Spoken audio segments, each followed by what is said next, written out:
Hello बच्चों, स्वागत है आपके अपने चैनल जार IQ 9.8 में। तो बच्चों, आज का क्लास बहुत ही इम्पोर्टेंट होने वाला है और आज का क्लास में हम लोग कक्षा 10वीं साइंस चैप्टर नंबर 2 अम्ल, क्षारक और लवण से पूछे जाने वाले top 80 plus most important VVI objective question को देखेंगे, जो आने वाले बोर्ड एग्जाम के लिए बहुत ही महत्वपूर्ण होंगे। तो चलिए वीडियो में बने रहिए। तो चलिए शुरू करते हैं। क्वेश्चन नंबर 1, ठीक है। चलिए फर्स्ट क्वेश्चन नंबर 1 को शुरू करते हैं। ठीक है, क्या है? लिटमस। लिटमस रंजक, ठीक है। लिटमस रंजक बैंगनी रंग का रंजक होता है जो निकाला जाता है। जो किससे निकाला जाता है? ठीक है, इसे लाइकेन से निकाला जाता है। ठीक है, यह एक क्या है? थैलोपाइटा ग्रुप का एक समूह है। ठीक है, तो लाइक इसका आंसर हो जाएगा थैलोफाइटा। ठीक है, लाइकेन हो जाएगा। ठीक है, अगला क्वेश्चन देखेंगे। क्वेश्चन नंबर 2, निम्नलिखित में से कौन सा सूचक किसी अम्लीय विलयन में रंग नहीं बदलता है? तो कौन नहीं बदलता है? तो इसका राइट आंसर हो जाएगा फिनाइलैप्थेलिन। ठीक है, ऑप्शन नंबर सी इसका राइट आंसर हो जाएगा। ये अम्लीय विलयन में अपना रंग नहीं बदलता है। ठीक है, रंगहीन होता है।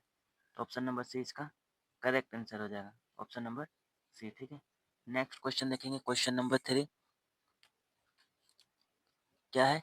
अम्ल और क्षारक, ठीक है, की अभिक्रिया से लवण और जल बनता है। ठीक है, अम्ल और क्षारक की अभिक्रिया से क्या बनता है?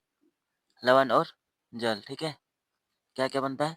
लवण और जल। ठीक है, यह किस प्रकार का अभिक्रिया है? तो यह एक क्या अभिक्रिया है? उदासीनीकरण अभिक्रिया। क्यों? क्योंकि इस अभिक्रिया द्वारा दोनों एक दूसरे के प्रभाव को क्या कर दे रहा है? समाप्त कर दे रहा है। ठीक है, दोनों एक दूसरे के प्रभाव को समाप्त करके क्या बनाते हैं?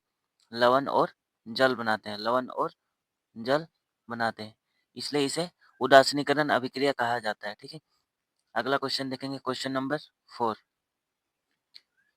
शुद्ध जल का पीएच मान क्या होता है? ठीक है, पीएच स्केल ये होता है पीएच स्केल। ठीक है, उदासीन विलयन का पीएच मान कितना होता है? 7 होता है, उदासीन। ठीक है, और 7 से कम वाला क्या हो जाता है? अम्ल हो जाता है, और 7 से ज़्यादा वाला क्या हो जाता है? क्षारक हो जाता है। ठीक है, तो यहाँ क्वेश्चन क्या कहा गया है? शुद्ध जल। तो शुद्ध जल क्या होता है? उदासीन होता है, और उदासीन विलयन का पीएच मान कितना होता है? 7 होता है। ऑप्शन नंबर सी इसका करेक्ट आंसर हो जाएगा। नेक्स्ट क्वेश्चन देखेंगे। क्वेश्चन नंबर 5, किसी अम्लीय विलयन का पीएच मान क्या होता है? ठीक है, अम्लीय विलयन का पीएच मान क्या होता है? 7 से क्या होता है? 7 से कम होता है। ठीक है, 7 से कम होता है। ठीक है, तो ऑप्शन नंबर इसका बी। ठीक है, ऑप्शन नंबर बी इसका राइट आंसर हो जाएगा। 7 से कम अम्लीय होता है। अगला क्वेश्चन है क्वेश्चन नंबर 6, हमारे उदर यानी पेट में कौन सा अम्ल उत्पन्न होता है? तो हमारे पेट में कौन सा अम्ल उत्पन्न होता है? हाइड्रोक्लोरिक अम्ल। ठीक है, कौन सा अम्ल? हाइड्रोक्लोरिक अम्ल, जो भोजन के पाचन में मुख्य भूमिका निभाता है। हाइड्रोक्लोरिक अम्ल का सूत्र क्या होता है? HCl। ठीक है, यह भोज्य पदार्थ को क्या बना देता है? अम्लीय बना देता है, जिसके कारण क्या होते हैं? उसमें उपस्थित जीवाणु क्या हो जाते हैं? उसमें उपस्थित जीवाणु नष्ट हो जाते हैं। ठीक है, नष्ट हो जाते हैं। अगला क्वेश्चन देखेंगे। क्वेश्चन नंबर 7, विरंजक चूर्ण का रासायनिक सूत्र क्या होता है? तो विरंजक चूर्ण का रासायनिक सूत्र क्या होता है? कैल्शियम ऑक्सीक्लोराइड होता है। क्या होता है? कैल्शियम ऑक्सीक्लोराइड होता है। ठीक है, ऑक्सी क्लोराइड होता है। ठीक है, CaOCl2 CaOCl2 होता है। तो ऑप्शन नंबर ए इसका राइट आंसर हो जाएगा। CaOCl2 इसी को बोलते हैं विरंजक चूना, कैल्शियम ऑक्सीक्लोराइड। नेक्स्ट क्वेश्चन देखेंगे। क्वेश्चन नंबर 8, क्या है? बेकिंग सोडा का रासायनिक नाम क्या है? तो बेकिंग सोडा का रासायनिक नाम क्या होता है?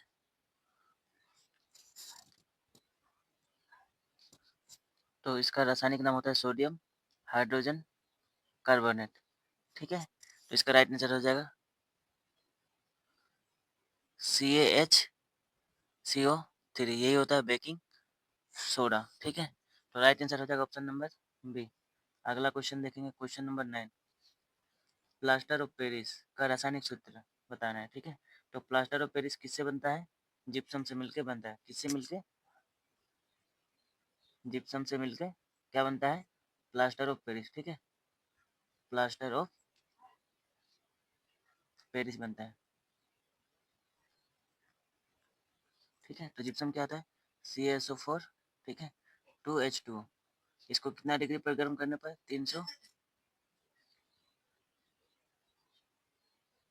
365 डिग्री या फिर 100 डिग्री सेल्सियस पर जब गर्म करेंगे तो क्या बनेगा, प्लास्टर ऑफ पेरिस बनेगा। ठीक है, CaSO4 हाफ H2, यही क्या होता है, प्लास्टर ऑफ पेरिस होता है, प्लास्टर ऑफ पेरिस होता है। ठीक है, तो प्लास्टर ऑफ पेरिस का रासायनिक सूत्र क्या हो जाएगा, CaSO4 हाफ H2। ठीक है, CaSO4 हाफ H2, ये हो जाएगा प्लास्टर ऑफ पेरिस। और जिप्सम क्या हो जाएगा, CaSO4 2H2। ठीक है, तो ऑप्शन नंबर इसका बी इसका करेक्ट आंसर हो जाएगा, CaSO4 हाफ H2। ठीक है, नेक्स्ट क्वेश्चन है, दही में कौन सा अम्ल पाया जाता है। ठीक है, तो दही में कौन सा अम्ल पाया जाता है, तो इसका राइट आंसर हो जाएगा लैक्टिक अम्ल। ठीक है, दही में कौन सा अम्ल पाया जाता है, लैक्टिक अम्ल। ठीक है, दही में या फिर दूध में कौन सा अम्ल पाया जाता है, लैक्टिक अम्ल, लैक्टिक अम्ल। ठीक है, सिट्रिक अम्ल किस में पाया जाएगा, सिरका में। किस में पाया जाएगा सिट्रिक अम्ल, सिरका, सिरका यानी शराब बनाने में। ठीक है, सिरका यानी शराब, शराब में, विनेगर में। ठीक है, ऑक्जेलिक अम्ल किस में पाया जाता है, टमाटर में, टमाटर में। ठीक है, और मेथनोइक अम्ल किस में पाया जाएगा, चींटी के डंग में। ठीक है, किसके डंग में, चींटी के डंग में। ठीक है, चींटी के डंग, मेथनोइक क्या, फॉर्मिक अम्ल बोल सकते हैं। ठीक है, तो इसका राइट आंसर क्या आ जाएगा, दही में। ठीक है, दही में कौन सा अम्ल पाया जाता है, तो दही में लैक्टिक अम्ल पाया जाता है। ठीक है, ऑप्शन नंबर ए इसका करेक्ट आंसर हो जाएगा। अगला क्वेश्चन देखेंगे, क्वेश्चन नंबर 11। ठीक है, अभी हम लोग देख लिए कि चींटी के डंग में कौन सा पाया जाता है, तो मेथेनोइक अम्ल या फॉर्मिक अम्ल। ठीक है, तो इसका राइट आंसर हो जाएगा ऑप्शन नंबर बी हो जाएगा, मेथेनोइक या फॉर्मिक अम्ल। ठीक है, टाइट्रिक अम्ल किस में पाया जाता है, इमली में, इमली में टाइट्रिक अम्ल पाया जाता है। ठीक है, अगला क्वेश्चन देखेंगे, क्वेश्चन नंबर 12, अग्निशमक में किस लवण का उपयोग किया जाता है। ठीक है, अग्निशमक में किस लवण का उपयोग किया जाता है, तो इसमें उपयोग किया जाता है सोडियम कार्बोनेट का। ठीक है, किसका उपयोग किया जाता है, सोडियम कार्बोनेट का, ये, और ये क्या है, सोडियम क्लोराइड। ठीक है, सोडियम क्लोराइड इसी को बोलते हैं हम लोग NaCl, NaCl। ठीक है, इसको इसी का नाम है साधारण नमक। ठीक है, NaCl को हम लोग साधारण नमक के नाम से भी जानते हैं। ठीक है, साधारण नमक, यही होता है NaCl। ठीक है, अगला क्वेश्चन देखेंगे, क्वेश्चन नंबर 13, जल की कठोरता को दूर करने के लिए किसका उपयोग किया जाता है, तो जल की कठोरता को दूर करने के लिए हम लोग किसका उपयोग करते हैं, धवन सोडा का। ठीक है, धवन सोडा, तो ऑप्शन नंबर ए इसका करेक्ट आंसर हो जाएगा, धवन सोडा। ठीक है, इसका उपयोग करेंगे, धवन सोडा। ठीक है, इसका सूत्र क्या होता है, CaSO4, CaSO4 नहीं होता। ठीक है, NaHCO3 10H2 होता है। ठीक है, सोडियम हाइड्रोजन कार्बोनेट, उसके बाद 10H2 होता है, ये होता है धवन सोडा। अगला क्वेश्चन देखेंगे, क्वेश्चन नंबर 14, विरंजक चूर्ण। ठीक है, इसी को बोलेंगे ब्लीचिंग पाउडर, का उपयोग कहाँ किया जाता है, तो इसका राइट आंसर हो जाएगा उपरोक्त सभी। ठीक है, पेयजल को रोगमुक्त करने के लिए कागज उद्योग में, सूती वस्त्र के विरंजक में, उपरोक्त सभी हो जाएगा, ऑप्शन नंबर डी इसका करेक्ट आंसर हो जाएगा। अगला क्वेश्चन देखेंगे, अम्लीय विलयन में विद्युत धारा का प्रवाह किसके कारण होता है, तो किसके कारण होता है, आयनों के कारण, तो किसके कारण,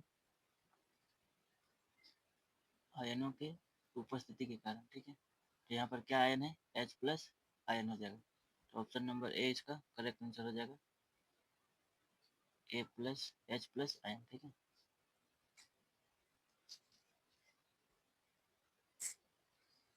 अगला क्वेश्चन देखें, क्वेश्चन नंबर 16, कोई विलयन लाल लिटमस को नीला कर देता है, उसका पीएच संभवतः क्या होगा, ठीक है। तो हम लोग क्या जानते हैं, अम्ल। अम्ल क्या कर देता है, अम्ल नीला लिटमस को लाल कर देता है, ठीक है। अम्ल नीला लिटमस को लाल कर देता है, ठीक है। और क्षारक क्या होता है, वो जो क्षारक होता है वो लाल लिटमस को नीला कर देता है, लाल लिटमस को नीला कर देता है, ठीक है। तो यहाँ पर क्वेश्चन में क्या पूछा गया है, लाल लिटमस को नीला, तो ये क्या हो जाएगा, क्षारक हो जाएगा, क्या हो जाएगा, क्षारक, ठीक है। और क्षारक का पीएच मान क्या होगा, 7 से क्या हो जाएगा, 7 से अधिक, 7 से अधिक होगा, ठीक है। तो इसका पीएच मान क्या हो जाएगा, 7 से अधिक, तो इसका राइट आंसर हो जाएगा ऑप्शन नंबर डी, 10, ठीक है। अगला क्वेश्चन है जिप्सम का रासायनिक सूत्र। तो जिप्सम का रासायनिक सूत्र क्या है, COSO4 2H2, ठीक है। ऑप्शन नंबर ए इसका करेक्ट आंसर हो जाएगा। अगला क्वेश्चन देखेंगे, धवन सोडा का रासायनिक सूत्र, इसको भी देख लिए हैं, क्या होता है, सोडियम कार्बोनेट 10H2, ठीक है। सोडियम कार्बोनेट 10H2, NaHCO3 क्या होता है, NaHCO3 10H2, ये होता है बेकिंग सोडा, ठीक है। इसी को बोलते हैं धवन सोडा। अगला क्वेश्चन है, अम्ल और क्षारक के बीच होने वाले अभिक्रिया को उदासीनीकरण क्यों कहा जाता है, क्योंकि अम्ल और क्षारक एक दूसरे के प्रभाव को समाप्त कर देते हैं, ठीक है। और क्या बनाते हैं, लवण और जल, इसलिए इसे उदासीनीकरण अभिक्रिया कहा जाता है। अगला क्वेश्चन है, हमारे शरीर का पीएच मान किस सीमा के बीच होता है, तो कितना होता है, 7.0 से 7.8 के बीच होता है। अगला क्वेश्चन है, दांत का क्षय कब शुरू होता है, कब शुरू होता है, जब मुंह का पीएच मान 5.5 से अधिक, ये हो जाएगा गलत, ठीक है। क्या होना चाहिए, 5.5 से कम होना चाहिए, ठीक है। तो ऑप्शन नंबर बी इसका करेक्ट हो जाएगा, 5.5 से कम होगा तो दंत क्षय होगा। अगला क्वेश्चन देखेंगे, मिट्टी की अम्लता दूर करने के लिए किसान खेत में क्या मिलाते हैं, ठीक है। तो क्या मिलाते हैं, भुजा हुआ चूना मिलाते हैं। अगला क्वेश्चन देखेंगे, क्वेश्चन नंबर 23, जब धातु के कार्बोनेट, ठीक है, अम्ल के साथ अभिक्रिया करते हैं कौन सा गैस निकलती है, तो कौन सा गैस निकलती है, धातु किसके साथ अभिक्रिया करने पर, कार्बोनेट के साथ, ठीक है। धातु प्लस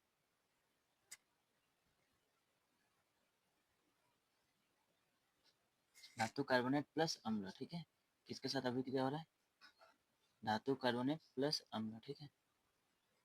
धातु कार्बोनेट प्लस अम्ल, तो क्या बनेगा, लवण और कार्बन डाइऑक्साइड गैस बनेगा, ठीक है। लवण प्लस कार्बन डाइऑक्साइड गैस, तो इसका राइट आंसर हो जाएगा CO2 हो जाएगा, option number C carbon dioxide gas, ठीक है। नेक्स्ट क्वेश्चन देखेंगे, क्षारकीय विलयन में फिनाइलेफ्थैलीन का रंग कैसा होता है, ठीक है। क्षारकीय ऑक्साइड में फिनाइलेफ्थैलीन का रंग कैसा होता है, गुलाबी होता है, ऑप्शन नंबर बी इसका करेक्ट आंसर हो जाएगा। अगला क्वेश्चन है, क्वेश्चन नंबर 25, अम्ल का स्वाद कैसा है, तो अम्ल का स्वाद कैसा होता है, खट्टा होता है। और क्षारक का स्वाद कैसा होता है, क्षारक का स्वाद कैसा होता है, कड़वा होता है, ठीक है। क्षारक का स्वाद कड़वा होता है।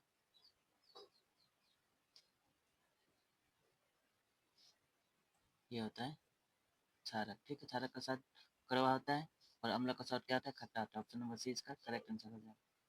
अगला क्वेश्चन है, निम्नलिखित में से कौन सा दुर्बल अम्ल है, ठीक है। तो सबसे प्रबल अम्ल तो होता है HCl, ठीक है। सबसे प्रबल अम्ल होता है HCl, तो यहाँ पर पूछा गया सबसे दुर्बल यानी वीक एसिड क्या होता है, तो इसका राइट आंसर क्या हो जाएगा, CH3COOH, ठीक है। इसी का नाम है मेथेनोइक अम्ल, मेथेनोइक अम्ल, ठीक है। तो इसका ये क्या होता है, दुर्बल अम्ल होता है। अगला क्वेश्चन है, क्षार क्षार का स्वाद कैसा होता है, अभी देख रहे क्षार का स्वाद कैसा होता है, कड़वा होता है। अगला क्वेश्चन है, लिटमस पत्र को नीला करने वाला विलयन पीएच मान हो सकता है, ठीक है। तो यहाँ पर लाल लिटमस को क्या करे, नीला, तो ये कौन करता है, क्षारक करता है, ठीक है। और क्षारक का पीएच मान क्या होता है, 7 से अधिक, तो ऑप्शन नंबर डी इसका राइट आंसर हो जाएगा, ठीक है। अगला क्वेश्चन है, सांद्र जल को तनु करने की प्रक्रिया में क्या होता है, ठीक है। तो क्या होता है, ऊष्मक्षेपी अभिक्रिया होता है, क्योंकि इस अभिक्रिया के फलस्वरूप बहुत अधिक मात्रा में क्या उत्पन्न होता है, ऊष्मा उत्पन्न होता है, ठीक है। तो इसीलिए इसे ऊष्मक्षेपी अभिक्रिया कहते हैं, ठीक है। अगला क्वेश्चन देखेंगे, क्षारक में जल क्षारक जो जल में घुलनशील होता है उन्हें क्या कहा जाता है, ठीक है। उसे क्या कहा जाता है, क्षार कहा जाता है, ठीक है। ऑप्शन नंबर सी इसका करेक्ट आंसर हो जाएगा। अगला क्वेश्चन, क्वेश्चन नंबर 31, अम्ल धातु की अभिक्रिया से कौन सा गैस बनता है, ठीक है। अम्ल धातु के साथ अभिक्रिया करके हाइड्रोजन गैस बनाती है, ठीक है। अम्ल धातु के साथ अभिक्रिया करके हाइड्रोजन गैस बनाती है, तो ऑप्शन नंबर बी इसका करेक्ट आंसर हो जाएगा, हाइड्रोजन गैस। अगला क्वेश्चन है, सोडियम हाइड्रोक्साइड NaOH का उपयोग किसमें किया जाता है, साबुन बनाने में, ठीक है, साबुन बनाने में, कागज बनाने में,